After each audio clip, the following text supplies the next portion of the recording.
Hola, buenas tardes. Antes que nada, felicitaciones Colsecor, gracias por permitirnos a todos, a todas estar compartiendo este día de festejo, 30 años, que en esa maravillosa síntesis que hizo Joselino al comenzar, pudo en tan pocas palabras definir todo este camino transcurrido, ¿no? Y este permanente ayornamiento frente a los desafíos. Esos desafíos que, como decía Miguel, ha permitido el desarrollo de herramientas que hace que, por un tema de construcción desde el lado del cooperativismo y de la empresa social, se haya podido lograr dar servicio en igualdad de condiciones en localidades muy, muy pequeñas, de la misma o superior calidad y condiciones que en lugares más densamente poblados, pudiendo desarrollar estas cosas solamente por este modelo asociativo y de escala. Así que felicitaciones y gracias. Y bueno, y ahora, después que nos dejaron el pie hablando digamos, piratería y seguridad, y nos dan unos minutos para hablar de ciberseguridad para la construcción de confianza digital.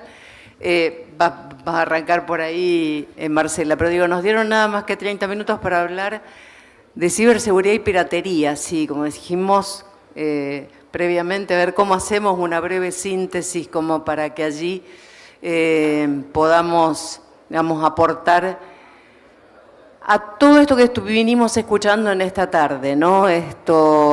Este maravilloso entorno digital que permite todas estas, digamos, todos estos desarrollos, digamos, lo escuchamos con el streaming, lo escuchamos con los servicios de valor agregado que ha podido ir agregando cada una de las empresas aquí presentes. Digo, cada una de esas cosas se produce todas en el entorno digital.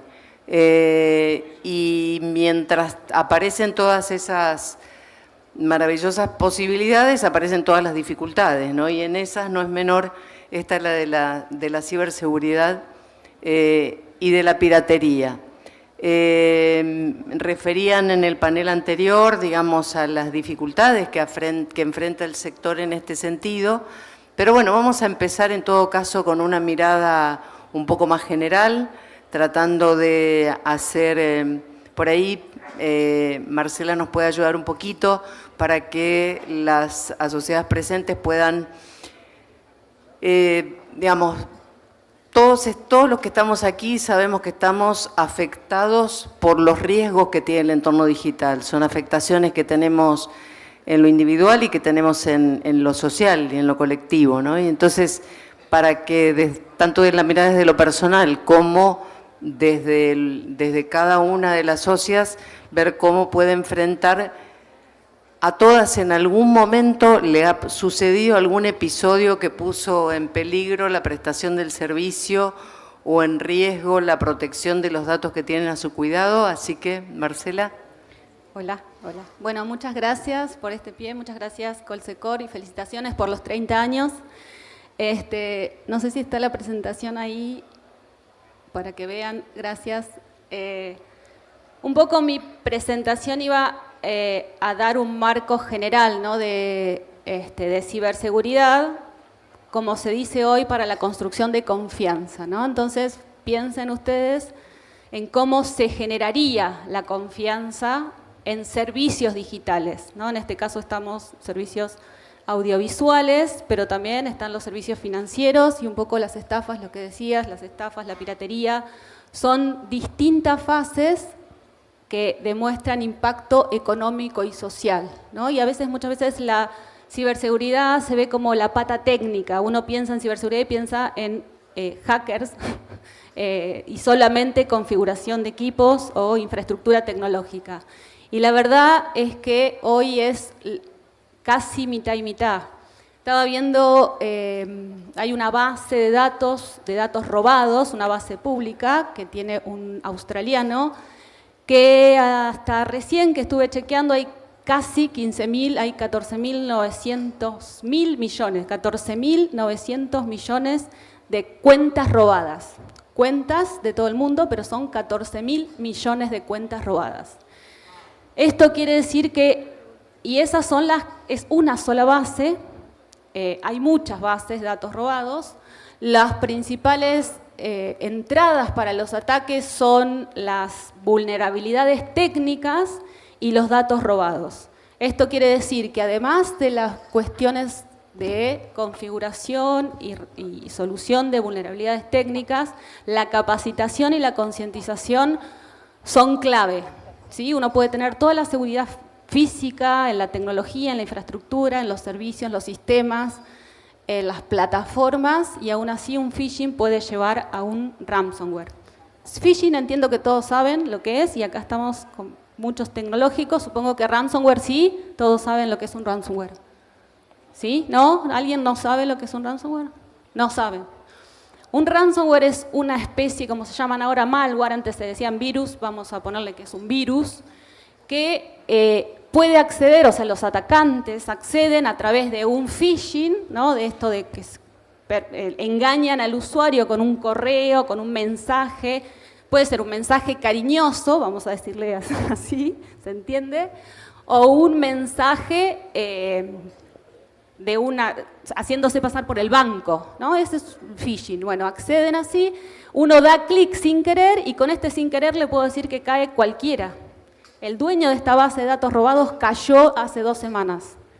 Cualquiera puede caer en un phishing. Y eso da la puerta de entrada a este virus, vamos a llamarle virus, mucho más peligroso, que lo que termina es cifrando, ¿no? Cifrando todos los datos de la infraestructura tecnológica. Cuestión, dejan a la empresa, a la organización sin poder operar. ¿Sí? Ese es el impacto inmediato y más visible. Esta es una línea de tiempo de incidentes que, no sé si alguno la conoce, pero es una línea de tiempo de incidentes que hago yo en mis ratos libres. Voy actualizando, son 91 incidentes de Argentina, son incidentes relevantes, y relevantes porque digo a nivel nacional. Está desde el RENAPER, ¿no? Nuestro Registro Nacional de las Personas, hasta la Policía Federal, hay las 3 fuerzas, ¿no? Estos son 91 incidentes a la fecha de hoy, desde el 2017. La cuenta que hice, digamos, un poco más adelante, ahí está la URL, por si algún momento la quieren consultar, pero de los 91 incidentes, el 54% son ransomware. ¿Sí? Este ransomware, además de cifrar, no terminé el cuento, extorsiona a la víctima para devolver las claves. En esa extorsión pide Bitcoin o alguna otra criptomoneda, y finalmente, digamos, ahí justo ayer estaba compartiendo en un foro de informáticos, o sea, todo lo que no quisieron gastar en proteger a la infraestructura y en capacitar a la gente, lo tiene que pagar en una vez para que le devuelvan la infraestructura, ¿no? Esto, digo, en reivindicación a los técnicos que muchas veces están ahí tratando de pedir presupuestos para asegurar eso. Entonces, digo, estos son casos de Argentina, los 91 además son los casos que no se han podido ocultar, y la referencia de esos incidentes están sacados de medios de comunicación, digo como fuente, no es gente que me comentó que hubo incidentes, sino que ahí haciendo un clic está que salió en algún medio. Y de hecho acá alguien, justo estábamos hablando antes, Colonia Carolla tuvo en una cooperativa, me acuerdo de haberlo puesto, una de Neuquén también, digamos, hay muchas cooperativas y hay de todos los tamaños, ¿no? Globan tuvo un incidente, Mercado Libre tuvo un incidente, todos tienen incidentes.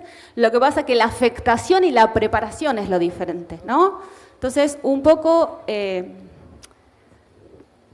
el comentario era que analicen, digamos, los escenarios. Ahí había puesto 10, no voy a hacer un recorrido por los 10 porque es medio pesado, pero como clásicos, digamos, la evaluación de los riesgos en particular es, bueno, ¿Han analizado en cada una de sus organizaciones cómo podría afectar un ransomware? Acá se trata de analizar riesgos, no solamente el ransomware, porque es el más probable y el más dañino de los incidentes que pueden afectar las organizaciones.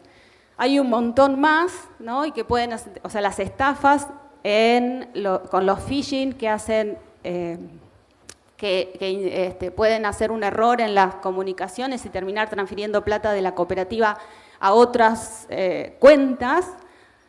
La semana pasada salió el caso de Banco Nación y la UBA, que fueron ahí, estuvieron involucrados 1.500 millones de pesos. Quiero decir, hay para todos los gustos. Entonces, la idea es que charlen con sus equipos técnicos, evalúen cuáles son esas amenazas más probables, más concretas, y puedan implementar las medidas. Hay un montón de medidas técnicas, acá puse 10 porque son de acuerdo a las buenas prácticas las más conocidas. A proteger vulnerabilidades, y la capacitación y la concientización a los empleados es básica, a los usuarios también. Y finalmente la gestión de incidentes, que es estar preparados, ¿sí? Sabemos un poco al campo de la seguridad también se le agregó el tema de la confianza y de la resiliencia, precisamente porque el estado del arte hoy indica que hay que estar preparado para los incidentes. O sea, si incidentes van a tener, la idea es tratar de prevenirlos desde el momento más inicial, ¿no? Para que no pueda escalar, para que no pueda propagarse. Eso por un lado, y que un poco es la capacitación, las personas, la concientización y también la infraestructura tecnológica. Ninguna de las dos patas puede caminar, no hace caminar a la organización, sino son de los dos lados un poco del apoyo de la alta dirección y un poco de fortalecimiento de las infraestructuras y los sistemas. No se puede seguir. Perdón, se me hizo medio largo. No, por favor, gracias. Muchas gracias, Marcela. Bueno, pero por eso, después de esta primera aproximación a este universo, la otra pata que nos convocaron era hablar digamos, de la piratería, que veníamos escuchando también en los paneles anteriores, y como conversamos por ahí en alguna parte, digamos, todo tiene que ver con todo, tienen que ver. Y por ahí, bueno, para que Andrés nos hagas alguna actualización respecto de qué herramientas tenemos o qué herramientas ves vos en el ámbito nacional, internacional, desde lo regulatorio en términos de protección. Digo, porque estamos hablando de ciberseguridad, vamos a detenernos por ahí un ratito más en piratería con lo que afecta, el tema de datos personales. A ver, ¿qué puedes contarnos de aproximaciones regulatorias? Bueno, muchas gracias. También para mí es un placer estar aquí en este 30 aniversario de Colsecor, y yo, siendo local, viendo este marco, la verdad que me da mucho orgullo, aunque es una cooperativa nacional, ¿no? El nombre COR quedó del legado, una asociación, perdón. Lo que quería hacer una pequeña salvedad a conectar los puntos. Habían hablado de piratería en el panel anterior y vos estabas mencionándolo en tus introducciones, antes de entrar en el resto del abordaje de la respuesta. Más allá de la cuestión de derechos intelectuales, más allá de la cuestión de modelo de negocio, que son ejes centrales y que seguramente les abocan a muchas de sus discusiones en su comunidad, desde la seguridad hay una dimensión que tiene que ver con cuando uno accede como usuario, o incluso como alguno de los proveedores de última milla, o tienen alguna solución que sea con un modelo de suscripción gratuito, provee contenido, no sé, contenido que tiene derechos y está pirateado, o tiene un modelo de suscripción gratuito. Ese modelo gratuito tiene un modelo de monetización, y si el modelo de monetización no es por suscripción, no tiene un modelo claro de monetización, entonces seguramente hay algo vinculado a los datos o vinculado a la seguridad que puede estar fallando. Entonces, más allá del análisis de la sustentabilidad del ecosistema, más allá del análisis de los derechos intelectuales, este panel de propiedad intelectual pienso, y Marcela, si vos querés interrumpirme en ese momento, de paso yo averiguo cómo va Talleres, que si alguien quiere gritar gol, nos hace falta un gol. Si hubo algún gol, grítenlo fuerte, no hay problema. Va 0-0. Bueno, no, yo quería hacer esta introducción y darte para complementar esto antes de continuar. Hay una dimensión de privacidad y seguridad que está subestimada culturalmente, ¿no? Los usuarios pensamos que ya estamos en el horno, entonces que ya los datos nuestros los tienen, y sin embargo, estas vulnerabilidades que menciona Marcela pueden entrar o pueden ingresar por comportamientos poco conscientes de los usuarios. Entonces, el consumo de piratería, digamos, la conciencia de cada uno, el modelo de negocios y la sustentabilidad, puede también ser un motivo o un momento en donde sus datos son vulnerables. No sé si algo al respecto y si no, continuamos. Bueno, un poco ahí mencionaba medidas de protección de las organizaciones. A nivel personal, lo básico, ¿no? Y eso a veces cuando hablan con gente de seguridad, bueno, ¿y vos qué haces? ¿No? Como si se pudiera replicar. Parte de lo que uno hace es no consumir cosas truchas, ¿no? Que ¿no? Es un término muy argentino y muy comprensible para todo, porque ahí básicamente viene camuflada el robo de datos, que después va a servir precisamente para todo este tipo de estafas, robos, o sea, no robos a las personas, sino robos a las empresas, a las organizaciones, de todo tamaño, ¿no? de todo tipo. Entonces, claramente, y esto se vio, por ejemplo, con lo que antes eran los peer-to-peer, ¿no? En un momento nadie, todos veíamos veíamos películas bajadas de internet. En un momento llegó que uno ponía algo ahí, enchufaba algo, en el momento DVD, CD, y no andaba más la computadora. Bueno, ahora un poco no es parte de los ataques, esto que mencionaba recién, del robo de datos, viene por el lado de que no hace falta que deje de funcionar el dispositivo, sino de capturar la mayor cantidad de datos, ¿no? De datos de las personas. Y esto puede ser para espionaje, puede ser para robo, como dijera, local, o para crimen organizado, ¿no? Esto depende de, otra vez, el modelo de negocio de las bandas de delincuentes.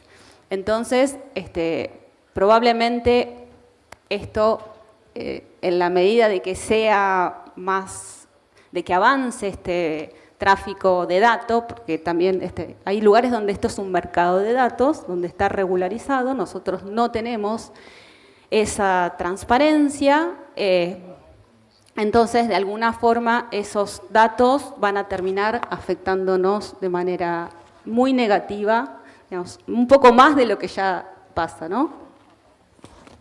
Bueno, sí, ahora te contesto tu pregunta. Lo veo a Horacio Silva en primera fila. Vos hacés seña, cualquier cosa para ver cómo. Está bien.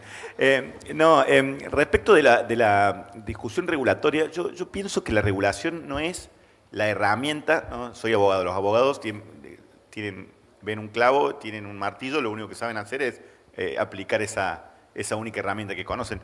Yo no veo que la regulación sea el elemento central. Si bien los países más avanzados, tanto Europa, que tiene un marco regulatorio bien complejo, como California, que es la meca de Silicon Valley, tiene normativas de ciberseguridad muy profundas y completas y estado del arte, protectorias de los ciudadanos, protectorias también de los activos estratégicos del Estado y del sector privado.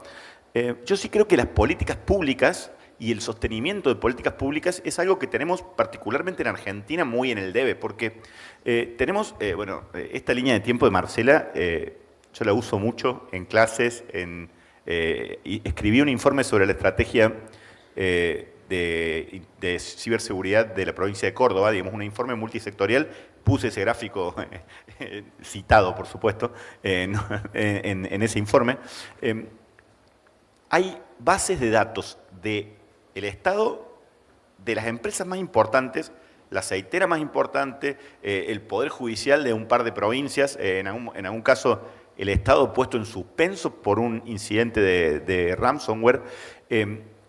Las empresas tecnológicas, los unicornios más grandes de Argentina, con incidentes, y todas las bases de datos públicas que se nos ocurra. Entonces, tenemos al Estado cada vez más pidiéndonos datos o haciéndonos que su intermediación o su función administrativa es vía plataformas digitales, y a los privados, a nuestros consumos, cada vez más mediados, y esa base de datos, esos datos que nosotros ponemos, no solamente por nuestra protección de datos, por nuestra privacidad, no están cuidados, sino que son los activos económicos de esas organizaciones que no están debidamente protegidos. Y esto tiene una consonancia, un correlato con la falta de consistencia de nuestras políticas.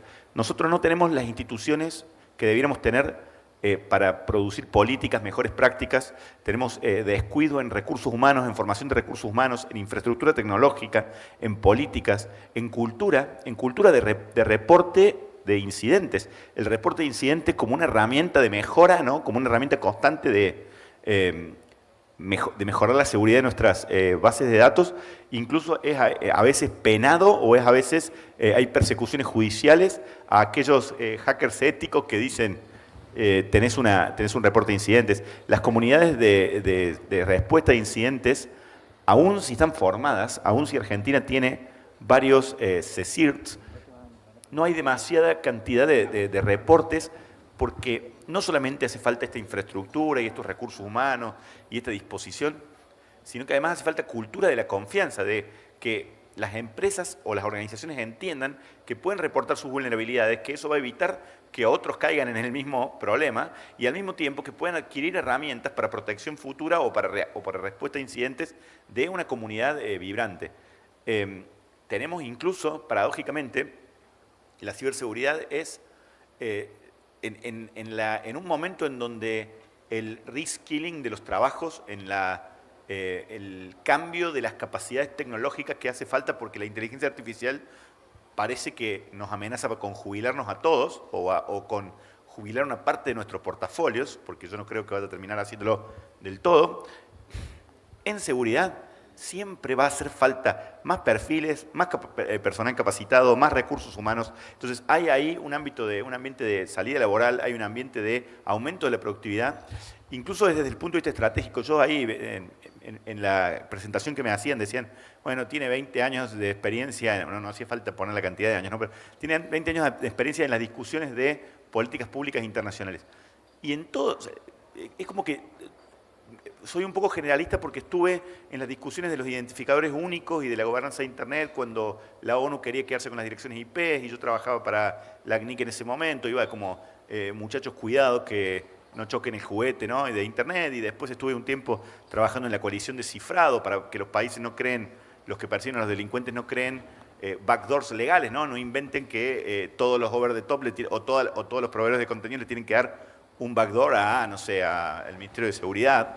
Y eso estuvo interesante porque frenamos muchas leyes en varios países. Y en todos los planos siempre había, en inteligencia artificial también bastante, en las declaraciones de principios de la UNESCO, de 20 o 30 temas emergentes, siempre se veía claro que la seguridad estaba siempre, en todas las curvas de innovación, en la burbuja de las .com, en las plataformas sociales, en las redes, en las bases de datos estratégicas para gobierno electrónico, después en el blockchain, en la web 3, y ahora en la inteligencia artificial, en la Internet de las cosas. Siempre la ciberseguridad es un key topic. La ONU el año pasado, para los 20 años de la gobernanza de Internet, hizo el Global Digital Compact, el pacto del futuro que hizo global para todos los temas. El capítulo digital, el Compact, decía, bueno, de todos estos temas, de todos estos 50 temas emergentes que hubieron en los últimos 20 años, en realidad los que son postas, los que valen la pena, son estos tres. Conectividad, porque todavía falta gente. Nosotros aquí todavía no dimensionamos que tenemos, hace ya más de una década, más del 90% de penetración, y nuestro problema ya es de robustez de la red, o de velocidad, o de competencia y concentración, ¿no?, u otros problemas. Falta una gran parte del mundo de conectar. Y los otros dos son inteligencia artificial y ciberseguridad. Sigue siendo un tema clave, un eje clave, y nosotros como actores públicos, privados, yo dialogo con lo que decía Mario Riorda hoy, más temprano, del fortalecimiento de la democracia.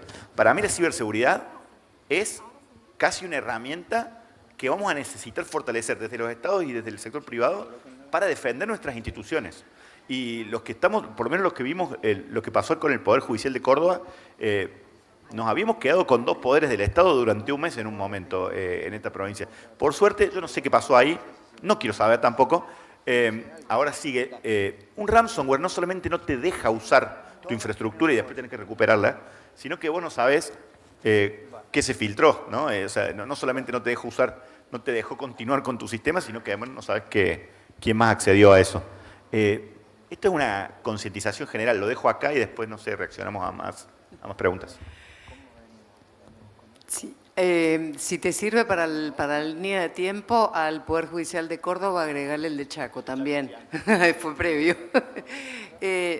Pero digo, me parece, digamos, escuchándolos a los dos y también por ahí haciendo una vuelta de tuerca sobre el eje que nos convocó, que era además de la ciberseguridad, la piratería. Porque digo, es probable que todos estemos de acuerdo que si algo tenemos en el debe de la democracia de nuestro país es el tema de las políticas públicas sostenibles a largo plazo, ¿no?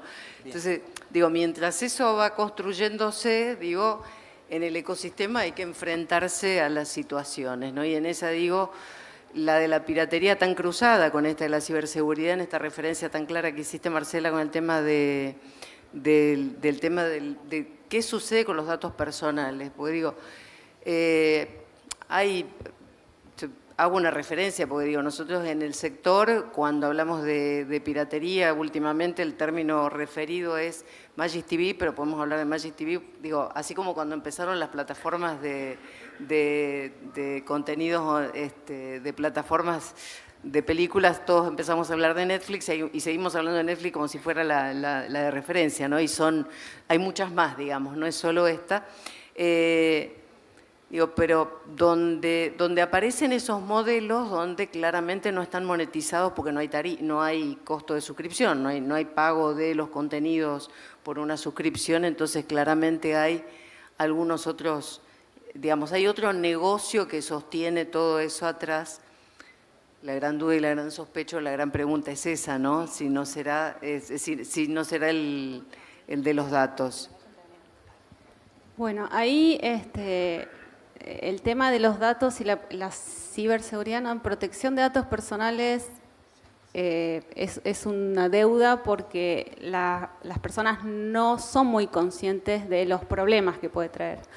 Y un poco no tiene conciencia de los problemas de qué se hace con nuestros datos, ¿no? ¿Qué se hace con nuestros datos?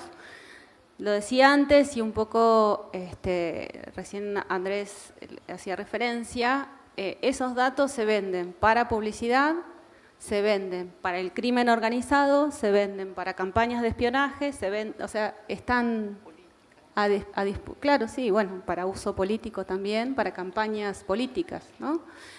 Entonces, un poco, por eso decía que es un problema cada vez mayor, porque parece que hacemos clic en aceptar las condiciones y no importa, y eso es algo que en realidad lo estamos escondiendo abajo de la alfombra, ¿no? Pero bueno, en un momento nos vamos a chocar con la alfombra, porque precisamente los datos, esos 15.000 millones que yo les decía recién, es lo que se etiqueta como datos robados.